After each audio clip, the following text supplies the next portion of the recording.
গতকাল বৃষ্টির ফলে কৃষকের মাথায় হাত। তো দেখতেই পাচ্ছেন যে কষ্টের সেই ফসল কিন্তু পানিতে তলিয়ে গেছে, পানির উপরে ভাসতেছে। আসলে 5-6 মাস কষ্ট করার পর যদি ধানের এই অবস্থা হয়, তাহলে একজন কৃষকের কতটা কষ্ট এবং কতটা খারাপ লাগতে পারে, আপনারা যারা চাষের সাথে জড়িত আছেন শুধুমাত্র তারাই বুঝতে পারবেন। এত পরিশ্রমের পর যদি ফসল এভাবে নষ্ট হয়ে যায়।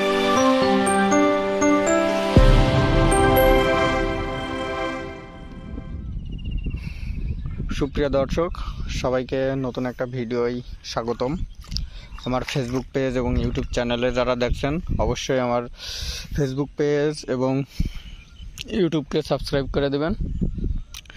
তো এই বৃষ্টি সবার জন্য শান্তি নিয়ে আসলেও অনেকের মাথায় কিন্তু হাত। কৃষকদের যে কষ্ট, এই কষ্টটা আসলে যারা বোঝে আর কি, তারাই জানে। তো কি যে অবস্থা দেখুন, একটা ধানও কিন্তু আর নেই, সব পানির ভিতরে, সব আগা কেটে আলির করলে রাখা হয়েছে। আর প্রচুর পরিমাণে ধান পড়েছে জমির ভিতরে প্রচুর পরিমাণে ধান পড়েছে। আপনাদের দেখায় যে এখানে অনেক ভুঁই কিন্তু এরকম হয়েছে। দূরে দেখুন, অনেকে কিন্তু সেই আগা কাটছে। আর এই যে এখানে একটা ছেলে আছে, সেও কিন্তু এই ধানগুলো উল্টি পাল্টিয়ে দিচ্ছে, চেষ্টা করছে, কিন্তু আজকেও বৃষ্টি হওয়ার সম্ভাবনা রয়েছে। তো সব মিলিয়ে আসলে খুবই খারাপ একটা পরিবেশ কৃষকদের জন্য এই বৃষ্টি। হয়তো তারা আবহাওয়ার খোঁজ রাখে না বা খোঁজ রাখেনি, যার কারণে আজকে তারা এই পরিবেশের সম্মুখীন হয়েছে।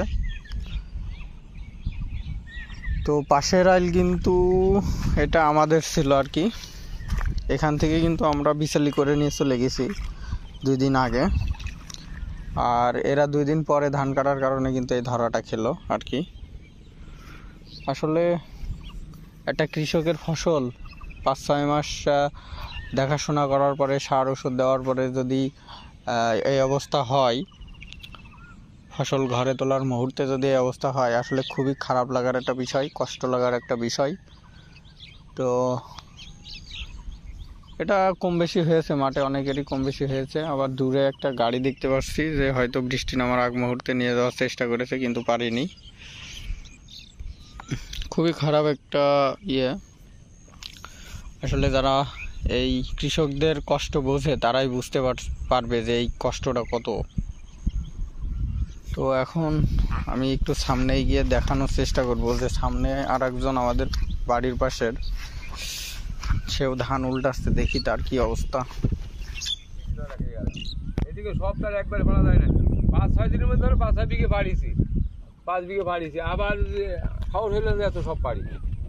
এই 2 তারিখে পানি, 2 তারিখে ফুটফুটো করলেও ওই মাঠে বাঁধছি, তারপর ওই মাঠে আগে দিয়ে বাঁধলাম। সবচেয়ে বড় কথা হচ্ছে এখনকার আবহাওয়া, মনে করেন যে আল্লাহ খুব ধৈর্য ধরেছে। হ্যাঁ, যে এরকম খরা তো অন্যবার পড়ে না, কম বেশি পানি হালকা ভারী তো এই ধান যেভাবে বাড়ি নিয়ে ফেলেন, নয় পানি হওয়ার সম্ভাবনা আছে, আজকেও আছে, দেখলাম আছে। আমি বলছি এই পরে যদি আবার পানি হয়, তাহলে ধান আমাদেরও এরকম হয়ে যাবে না।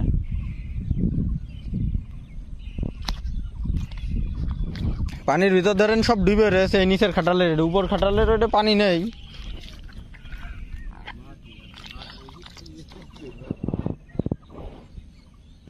আর 2-1 লোক পালি ভালো হইতো, একদম একা একা হয় নাকি।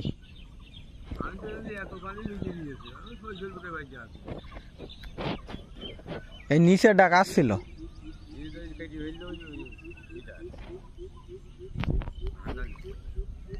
কি একটা অবস্থা।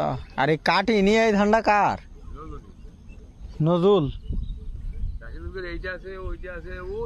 লোকের কাজ করে বেড়াচ্ছে কেন? এই ধানটা 2 দিন আগে কাটলে কি খুব ক্ষতি হইতো?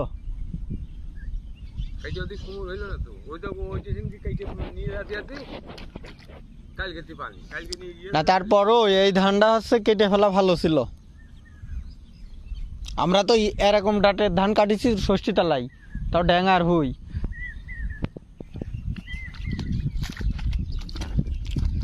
শিলি তো ভালো ধান পেড়েছে।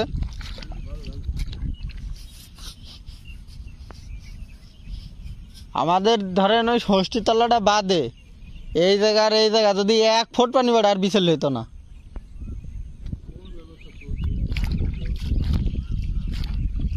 এই খাটালে ধান বাড়ি নিয়ে যেতে পারেন নাকি দেখেন।